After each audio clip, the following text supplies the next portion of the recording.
Hi, I'm Brad Foster. I am the host of LSBB podcast, and I'm joined with His co-host, I should say, Lori Foster. and we are so excited to have one of our key advisors to LSBB and also a dear friend of ours, David Duran, joining us today. And this is a big deal for us, a big win for us to just have him join us and spend some time with us and Happy to be here. sharing some stories and some insights on the beverage world.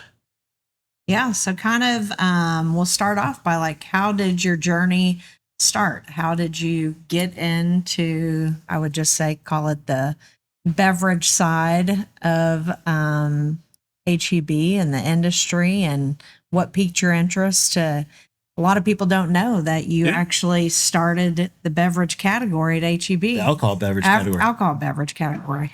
Well, I spent 50 years there, and it started as a high school job. It was never intended to be a career.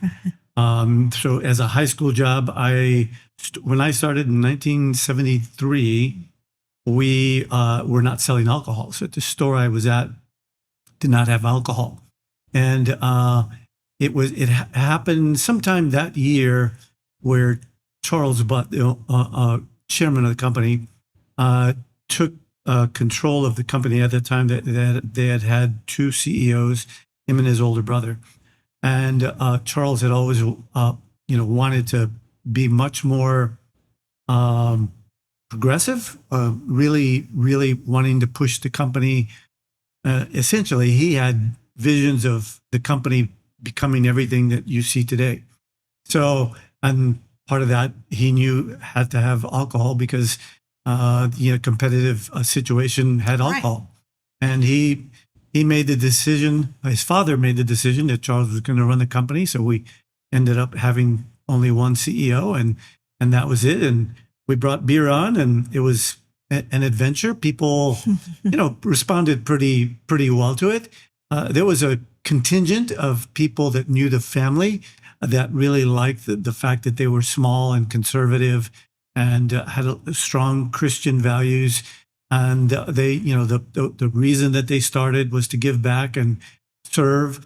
And they were afraid they were moving away from that. And Charles was cautious. He was not, trying to just bully his way into the alcohol category. He just thought, we have customers that drink it and drink it responsibly, and we want to be able to serve serve those customers too. So we did, and it did okay. And in fact, from 73 till 89, till I kind of came full circle from being in operations in stores and come back, we had never promoted beer. So we had never promoted any kind of alcohol. So there was no ads or anything like that. In fact, when I came into procurement, they asked me to come in because they were going from a traditional buying system, I won't explain that here, but to a category management program. They wanted to really try and build expertise in categories and really kind of understand what those dynamics were changing the business. And but they still were very, very tentative on alcohol. They said it essentially to me, here's all the categories that you're going to be responsible for, by the way, you do have alcohol, beer and wine. But this is the vendors do all that. And I said, what do you mean the vendors do it? He says, yeah, they'll manage the space, the cold box, they do it all. They'll put items in and take items out. You just essentially process the paperwork for deals and pricing, things like that.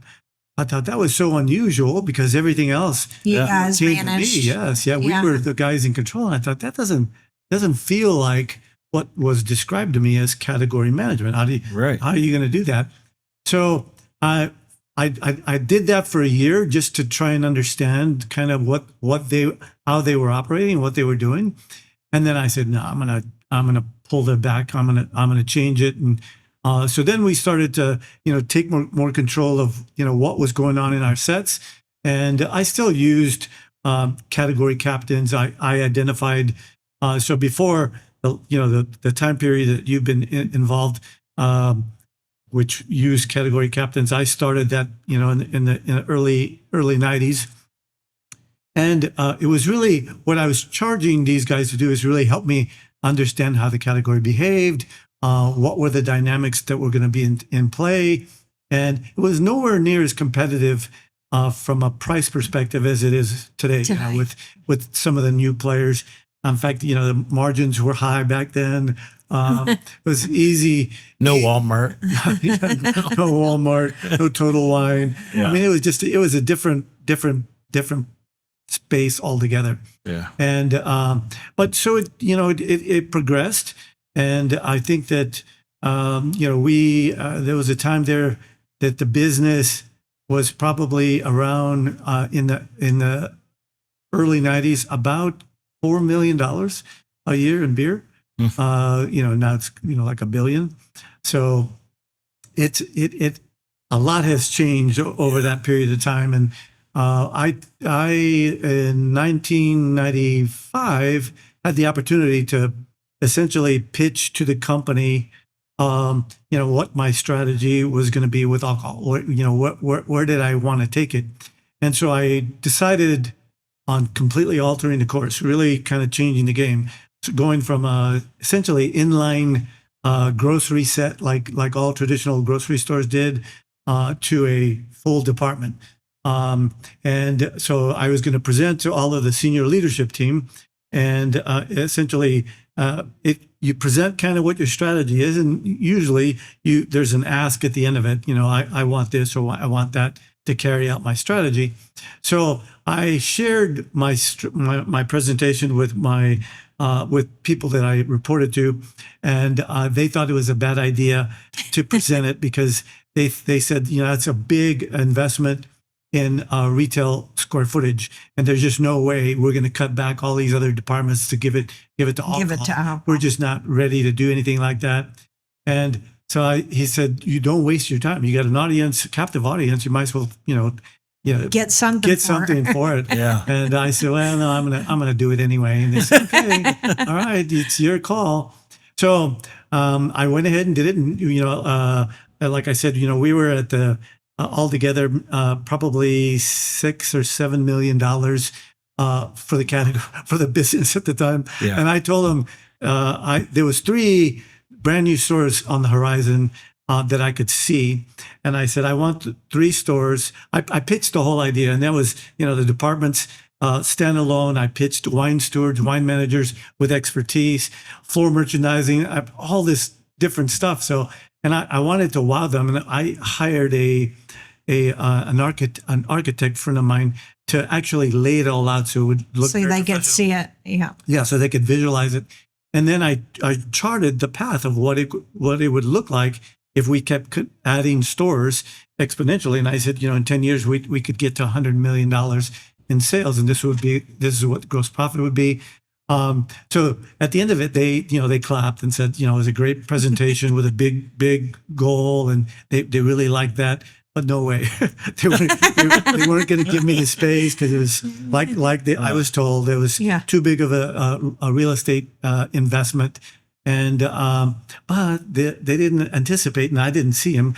Charles Butt was sitting in the room in the back corner, and when he was listening to their feedback to me about not being able to do it, and maybe sometime in the future, and he told him to stop. And he walked towards the front, and he kind of motioned me to move back. So I just did. Yeah. And he said, you guys don't understand that we've been asking these people in these new roles to expand our mind, to give us like a visionary, right? Yeah. Show us something What's different. the next? Yeah. And he said, David went to California, and he got a better understanding of what the culture looks like. And this was more specific to wine, but because I felt like what I learned in California was that people can have a great meal and have wine, and it's all part of how you gather with family and friends over there. And I said, if we could do that here, we could grow more food. And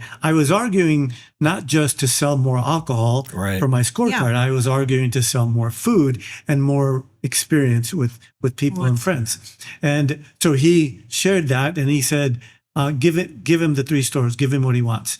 And that was it. So I just picked up my stuff and walked out. I didn't talk to my bosses for You're like, I'm out of 2 here. months. Avoided them. Yeah. I got called to meetings to, kind of Yeah. have questions with architects and designers about the layout. But long story short, I got the 3 stores. They killed it. It was a huge success. Then they couldn't give me stores fast enough. It was like every store manager wanted it. Every leader wanted to know, how many SKUs are you going to put in this store, David? What are you going to do here? So I could really get everything I want. And so beer and wine just started to really, really perform differently. And the wine steward, wine manager was really having impact, because my hope was that we would elevate the level of service, kind of like what you would expect to see in pharmacy, where you create a real relationship of trust, and people just come here because they know they can get that kind of experience. Consumer engagement was there all of a sudden. Yeah, absolutely right. Talking to an expert in wine when you don't even know what to pick out. That's exactly right. Yeah. Yeah, and it's true now of beer too, right? Yeah. So it became wildly successful, and so it kept ramping up and growing, and then it got to a point where I felt like we had gone too far, and we had stocked up too many SKUs, and the total dollar value of the inventory exceeded what an owner would probably put in himself. And I thought, man, I'm just taking advantage of the fact that they're giving me all these stores and they all want a lot of SKUs. But if I owned it, I wouldn't buy them. Yeah. So I had to kind of reverse strategy and go back and reduce the inventory, and sometimes 40% or more of a reduction, just to get the math to work, just to make sure that I could be financially prudent with the owner if he ever asked, okay, are we making money? And so I wanted to do that. And so we got to a better place, and it's been highly successful ever since. I think we set the bar for retailers all over the country Agreed. as a result of that. Yeah. Definitely. So it was like $5-6 million for beer at the time, or alcohol for the time, probably. What estimate? What would alcohol be in HEB today? It's hard to tell. I think that because it was so radically different than the environment, and if you look at some areas around the country where beer and wine are still in line, there's an argument that say that it could still be that way today. It could still be, that could be what competitors look like. Because if you look at a lot of our major markets, outside of Whole Foods, who's kind of come in and done what we've done, certainly Central Market, because what we did there, but you go to Dallas and there's still kind of nothing significant. So if no one had responded and we had stayed the same, I don't think it would be anywhere close to what we're doing now. We certainly wouldn't be the largest wine and beer retail. Well, I can't say beer because of convenience stores. But if you take out the convenience stores, the largest retailer of alcohol, minus spirits, in the state of Texas. So that was driven by kind of the design that was associated with that vision. So Amazing. It was pretty successful for sure. Yeah, absolutely. It was a huge A model for across the country today. A lot of retailers come to Texas to see what HEB does around alcohol. They for sure sure. do. What I was to say, what kind of was like your biggest challenges in the beginning of? Was it just Getting the trying money. to convince them of your idea, or did you face other challenges once you started implementing it in the stores? Like, what do you? Yeah. So the hurdle that I jumped was first the real estate, and then the second hurdles were getting the execution to match my design, because I wanted the stores to be merchandised a certain way, and and consistently. And I wanted service to look a certain way, and I wanted to have more control over what the wine manager did in the department, what he put on the floor, and that's not the environment that we had essentially led grocery to be. It was more democratic. The stores could opt in on just about anything in grocery and decide on, for my store, I want to put, Kellogg's here and whatever categories on end cap and on the floor. They had a lot of autonomy to do that. Back doorman could give a DSD vendor floor space. And so I was competing with an agenda, my own agenda, where I really wanted to try and leverage the company's size to be able to get the best possible cost, so I could deliver the best possible retail. And the only way I felt like I could do that was if I had 100 stores all executing the same way, and not just random chance that somebody was going to choose to put what I was going to buy. And I kept telling the company, unless we can control some of what gets on display, we don't have real leverage with suppliers. They want to know that we can execute across the company. That's where the gold is. And I said, we have an obligation to the stores to understand those nuances that they need for their individual stores, because that's how HB found its success, is by winning Catering each to store.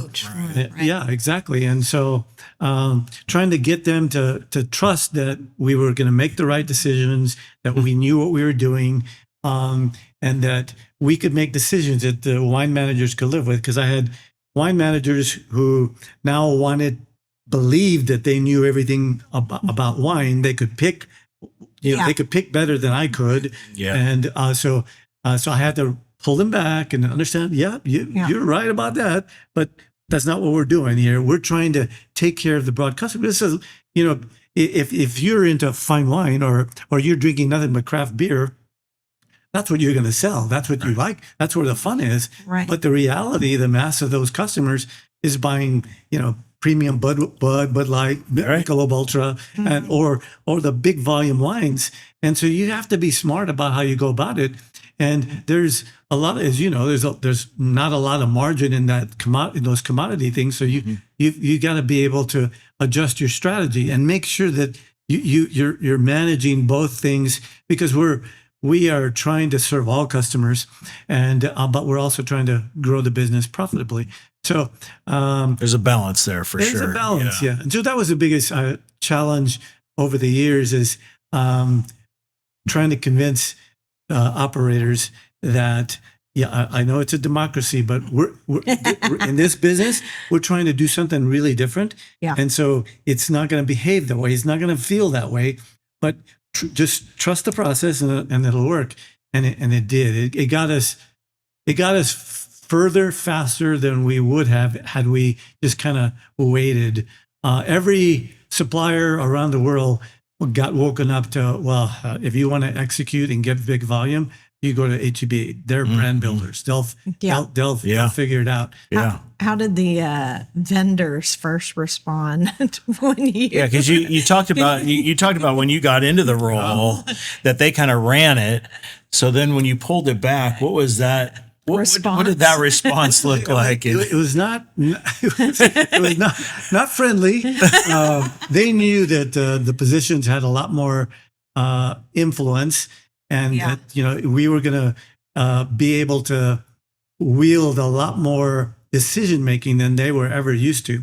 And they tried so hard, special meetings and all kinds of stuff. And I came from an environment that didn't have a lot of ethical policies when I took the job. So the vendors were used to essentially buying their way with previous buyers. Offering all kinds of stupid stuff. And soon as when I got there, they put in place ethical policies on what you could accept and couldn't, and that helped a lot, because then these guys would stop trying to sway decisions because of that. And my pushback to them was, help me do what I want to do, or educate me. show me how it can work, because I need to be able to deliver a profit, and I need to be price competitive. So you have to be able to work with me. Otherwise, I'm going to move you aside, and I'm going to keep working with people that are helping me. And sometimes big brands, suppliers, they have felt like, well, they got all the brains because they could pay. They have all the technology because they could afford it, and so they always felt like they were the smartest people in the room walking in, and they were going to educate me. And the reality is, in every regard, the retailer always wins. The buyer always wins. The buyer, whether he's a good buyer or bad buyer, those are the people that are making the decision. So you have to really understand that unless you understand where the power is to take goods from a supplier and bring them in to an account that's selling them customers, you have to understand who's got the power. Yeah. And how do you fit into that? How do you deliver? And if you play games, if you play games with somebody who likes to play games and just wants stuff, then you're, and that happens today everywhere. There's still that stuff going on. But if somebody catches wind that it's a different game here, and it's really academic and smart and ethical, and I want it to be that way. I wanted people to respect me for what I was trying to do for my company, for company. HEB. Yeah. And so I really was had a passion for doing things the right way to win.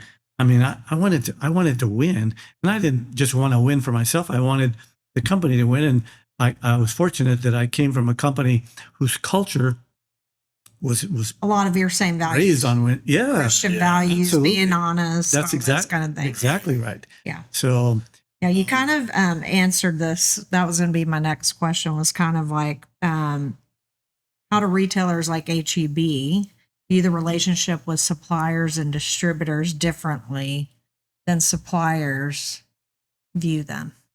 Because you're seeing both sides of it at this point now, right? So suppliers see it one way, but you kind of talked about it a little bit of them wielding the power. At the end of the day, the buyer has all the leverage. Yeah, really does. It's no different than a country, right?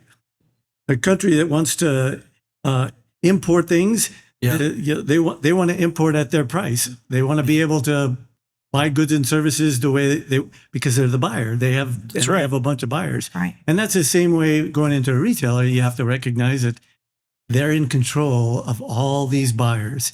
And I mean, can you imagine? I was blessed to be part of a company that was doing so many things right, that they had that many customers coming in every week, more than most retailers around the country. And all I had to do is figure out what people wanted to buy, when they wanted to buy them, and trying to get, to educate suppliers on how they needed to play. It was, it's been a challenge. And I think it still goes through that as big companies go through their iterations of, trying to figure themselves out, and, go through cycles of consulting groups and trying to figure out what they're going to offer. Sometimes they do it in a vacuum without trying to understand what the retailer really wants. And I've sat in meetings with retailers in our industry, in the alcohol industry, and they did everything in a room, and without engaging a retailer in what they're thinking about doing. And then they just come to the retailer just to shove it in there. And, retailer just, okay, sorry. Yeah, next. Out of here. Doesn't fit with what we're doing. I know. You're gone. That's one of those 1 minute meetings with the buyer. There's a lot of those. Yeah. Or we're kind and professional, and we listen, but they get nothing. Yeah. And, until a supplier really understands that they have to bring value, and that it can't be just the data that they collect and massage, and because you can massage data anyway, of course. And we as a company, again, I was fortunate to have a company that was data rich, So it was very rare that somebody could come in and have better data than my own front end, my back door that's telling me what I bought, and the front door is telling me what I sold. Yeah. You can't get any better. So you're not going to win that argument. We knew what we were selling every hour, to who we were selling it to, how often they bought it. I mean, all those kinds of things. And so I could look at it and say, hey, when people come in and buy your category, Mr. Beer Guy, they're not buying other categories. So I can keep investing, keep putting newspaper ads, and I'm spending that money, and it's netting me down to cost or below cost. I'm not making money on the category, and they struggle with that, thinking that you're shifting, changing share, losing share, and none of that was true at all. So I'd say that HEB as a retailer, and not just HEB, but most retailers, most really good retailers, try and understand where the power is on the supplier distributor side. Who's the better call? Who's really focused on their business? Who really is listening and understanding? And if somebody could say, you know what, here's David, here's what I heard you say. You want to grow your business and you want to grow it with us, but you want to do it profitably. Right now, we're not delivering a real strong profit picture. So we've got to find a way to do that. That's what you're saying. Yes, that's what I'm saying. And so if I don't get that kind of recognition, from a supplier, then I'm going to go to the distributor, and then the distributor is going to be the mouthpiece that says, hey, I talked to David. This is what he's trying to do. And they will play a retailer to try and find out who else can I go to hear my story. Yeah. And the buyer is going to do the same thing. He's going to keep playing the game and trying to find out where he can get what he needs to get. Yeah. Right. To be able to advance the business. Does that help? Yeah, it does. So when you started, obviously the consumer dynamics at HEB were one way. What's the consumer dynamics look like today versus when you first entered that role? I mean, there's been obviously a ton of changes. What are some of those things that just come to mind? Well, I'll tell you what, it's been exponential with every increasing year. Getting more and more challenging, more complex. Trends come and go. Trends, fads, things in that mix stabilize. Customers go through all kinds of different changes that are, some of them being enforced, like COVID obviously changed the game pretty radically. During COVID, and then certainly post-COVID until today, I think people are behaving differently, thinking about future possibilities differently, how it's going to impact them, how it could impact them. Some people just have moved on and think it's just never going to happen again. And but what they buy, influenced by economy, certainly politics, changes what they buy, how often they buy, lifestyles. You get people into health and then into indulgence, into serving me quickly, fast, to serving my family quickly, fast. Convenience, time, and convenience is a big big opportunity for most retailers. You go into a retailer now and you see all kinds of like meals, simple, prepared meals, prepared salads. When I started running stores, I had produce you had to cut yourself. You had to make the cantaloupe and make your own salad. Yeah, there were no rotisserie chickens. Exactly. That's probably one of the first. Yeah, for sure. To think of that evolution, just the salads alone. I think that I used to just sell a piece of lettuce, and then I'd sell a tomato, and I'd sell all this stuff to people could go make their salad. And now I take that same piece of lettuce that costs 99 cents. And now I sell it for $4. Already prepared. Yeah. So it's amazing what people will do for convenience and time. For convenience and time. And that's still, that has never really slowed down. Once that it picked up, that whole convenience aspect has never really slowed. People are still trying to find ways to get more value for their time, and I don't think people are, it's not like I'm just looking for microwavable stuff. Right. So they don't want to sacrifice quality for time. So, and that's really important. I think that's where we are today, where people are looking for, they're looking for better value, better quality products that you can make quicker. And It's time, right? Yeah. Time's a And big now deal. they're looking at, does a container have BPA or Red dye or aluminum? whatever. I mean, yeah, you name Yeah. it. All these things, and it's hitting just about every product. Too much fluoride, no fluoride, no plastics, microplastics in bottled water. I mean, Right. it's endless at what people are putting out there, and because you have social media that you didn't have, when I started, We'd telling people, what's good for you, what's not good for you. And it's, I mean, you scroll through there and you'll, in 5 minutes, you'll get 5 different themes of things that somebody thinks feels a need for somebody. And You don't even know if it's true or not true. No, you That's, don't. Yeah. that's the No, other you thing. don't. Yeah. But buying decisions are made. You're right. I mean, Yeah. if you think about it, buying decisions are made now with social media. Oh yeah, especially subscription type of business, getting somebody hooked and then keeping them there.